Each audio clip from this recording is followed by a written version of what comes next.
दोस्तों नमस्कार, मैं हूं संजीव श्रीवास्तव और आप देख रहे हैं पिक्चर प्लस। दोस्तों पिक्चर प्लस वैसे तो सिनेमा का एक मंच है, लेकिन हम यहाँ सिनेमा के साथ साथ गीत संगीत की भी बातें करते हैं।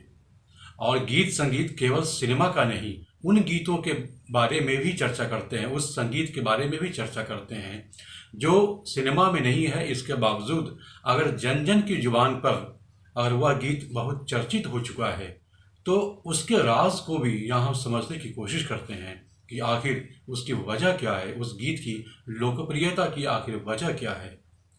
बहुत संभव है कि बाद के दौर में जाकर के कई लोकप्रिय ऐसे गीत सिनेमा में भी शामिल होते रहे हैं। इसका अपना एक इतिहास है। हाल फिलहाल में पश्चिम बंगाल के चुनाव में इस गीत ने किस तरह की क्रांति मचाई थी, किस तरह का अपना प्रभाव दिखाया था, जन जन की जुबान पर लोगों में किस तरह से जोश भरा, लोगों में किस तरह से जुनून पैदा करने की कोशिश की इस गीत ने। और इस गीत की जो अपनी एक प्रभावोत्पादकता रही है वह सबके सामने है। इसीलिए इस गीत को हमने पिक्चर प्लस के इस मंच पर शामिल किया है कि आइए हम जरा इस गीत के बारे में समझते हैं। इस गीत को लिखने वाले गीतकार कौन है, आखिर उन्हें प्रेरणा कहाँ से मिली, कैसे उन्होंने यह गीत लिखा, इस पर हम आज चर्चा करेंगे, इसकी कहानी समझने की कोशिश करेंगे। और साथ में खैला होवे स्लोगन की जो बांग्ला पंक्तियां हैं उसका हम हिंदी अनुवाद भी आपके सामने रखेंगे कि आखिर उसे हिंदी में हम कैसे समझे। तो चलिए समझते हैं हम खैला होवे के खेल की पूरी कहानी। खैला होवे स्लोगन को 25 साल के युवक देवांशु भट्टाचार्य ने लिखा है, जो कि पेशे से सिविल इंजीनियर है। लेकिन स्लोगन लिखकर और पब्लिक के बीच रैप अंदाज में गाकर इन्होंने इतिहास रच दिया। वैसे तो इस गाने ने बंगाल के चुनावी कैंपेन का रूप ले लिया था, लेकिन जब इसके मूल में जाएंगे तो पता चलेगा यह गाना जन जन की जुबान पर आखिर चश्मा कैसे हो गया। दरअसल बंगाल में खेल वहाँ लोगों के खून में बसता है। वहाँ फुटबॉल के खेल का तो कहना ही क्या, और जहाँ खेल है वहाँ जोश है, जुनून है, उत्साह है और सामूहिकता है। पूरे मैदान पर जब दोनों टीमें एक साथ खेलती हैं तो समा अलग ही नजर आता है। इस गीत को लिखने वाले देवांशु भट्टाचार्य कहते हैं, महज 20 मिनट में लिखा गया खैला होवे गीत लोगों को आपस में जोड़ता है। खेल में राजनीति नहीं होती, खेल में खून खराबा नहीं होता, और यही वो खास संदेश है जिसके चलते इस रैप पर 8 साल से लेकर 80 साल के लोग भी जोश में झूमते हैं।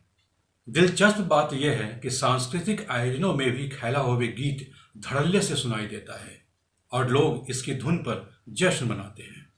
बर्थडे हो या शादी समारोह, हर जगह खैला होवे की धूम मची रहती है। वैसे तो कहते हैं कि यह गीत देवांशु भट्टाचार्य के दिमाग की उपज है, लेकिन देवांशु के दिमाग में यह कहाँ से आया, आइए जरा इसकी भी तहकीकात कर लेते हैं। वीडियो में आगे हम आपको खैला होवे स्लोगन को हिंदी में भी सुनाएंगे, लेकिन उससे पहले आप सबसे दरख्वास्त है कि हमारे इस चैनल को ज़रूर सब्सक्राइब कर लीजिए और पूरा वीडियो ज़रूर देखते रहिएगा। अंत में जाकर आपको कुछ खास बातें भी पता चलेगी। आपको बता दें कि इससे पहले भी बंगाल में लोकगीत हो या कविता, खैला शब्द का कई बार प्रयोग हुआ है, लेकिन खैला होवे शब्द देवांशु के दिमाग में कैसे और कहां से आया, इस बारे में देवांशु का कहना है, जब कृषि विधेयकों के खिलाफ आंदोलन चल रहा था उस दौरान ममता बनर्जी ने कहा था, एशो बंधु खेलते चाओ, यानी आइए बंधु खेलना चाहते हैं। वहीं से देवांशु के दिमाग में यह शब्द बैठ गया।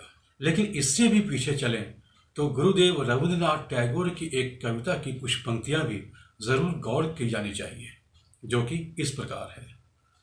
खैला मौदेर लड़ाई करा, खैला मौदेर बाँचा मरा, खैला मौदेर गड़ा, यानी खेल हमारा संघर्ष है, खेल हमारा जीवन मरण है, खेल हमारा निर्माण है।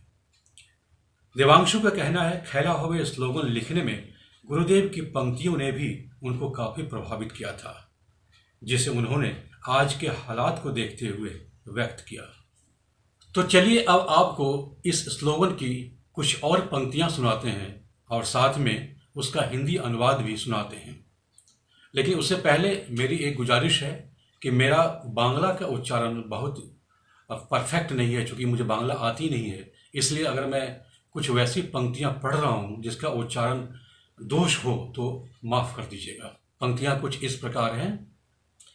तृणमूलेर मांगिए नेता, नए गो सहोज वोटे नेता, दिदीर छवि सोरवे जबे, बंधु से दिन खेला होवे, खेला होवे, खेला होवे। मतलब तृणमूल के टूटे नेता, नहीं है सहज वोट जीतना, दीदी की तस्वीर हटेगी जब, बंधु उस दिन खेला होगा, खेला होगा। और आगे की पंक्तियां भी कुछ गौर करिएगा। आमार माटी सोईबे ना, यूपी बिहार होईबे ना, बांग्ला आमार बांग्लार रोबे, खेला होबे, खेला होबे।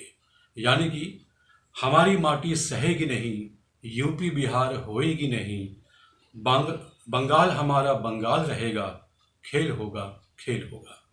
और इसके आगे की पंक्तियां भी ज़रा ज़रूर सुनिएगा। इसके आगे की पंक्तियां हैं। बैरे ठेके बरगी ऐशे, नियम कोरे प्रति माशे, आमियो आची तुमियो रोबे, बंधु एवर खेला होबे। यानी हर महीने बाहर से आए लुटेरे राज्य में आ रहे हैं, लेकिन हम उनका सामना करने को तैयार है, खेला चालू है। यानी कुल मिलाकर यह स्लोगन अपनी विरासत, अपनी संस्कृति और अपनी भाषा की रक्षा करने के लिए प्रेरित करता है।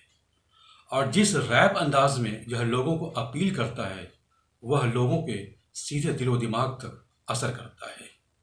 देवांशु भट्टाचार्य गुरुदेव की कविता का आशय उधार लेकर कहते हैं, खेला एक ऐसी चीज़ है जिसमें शामिल होने पर सारा गुस्सा समाप्त हो जाता है, हिंसा खत्म हो जाती है। खेल बंगाल के लोक उत्सव का हिस्सा है और जनता लोक उत्सव के साथ रहना पसंद करती है। तो आशा है कि खेला होबे की ये कहानी आप सबको ज़रूर पसंद आई होगी। आखिर खेला होबे गीत कैसे लिखा गया, उसे समझने की हमारी यह एक छोटी कोशिश थी। संभव है इसके बारे में और भी बहुत सारी जानकारियां बिखरी पड़ी हों। अगर आपके पास भी इसकी कहानी से जुड़ी कोई और जानकारी है तो इस वीडियो के कमेंट बॉक्स में ज़रूर शेयर करिएगा। लेकिन उससे पहले एक बात मैं ज़रूर कहना चाहूँगा कि काश हमारी सांस्कृतिक, सामाजिक और राजनीतिक फिजा भी कुछ ऐसी हो जहाँ नफरत के युद्ध देखने को नहीं मिले, बल्कि प्रेम का खेला हो और उस खेल में हम सभी, पूरा समाज एक साथ शरीक हों। लेकिन एक बात और है कि क्या इस तरह के गीत की प्रेरणा क्या किसी फिल्म की ज़मीन बन सकती है? अपने विचार ज़रूर व्यक्त करिएगा और देखते रहिए पिक्चर प्लस, यानी ज़िंदगी का बायस्कोप। नमस्कार।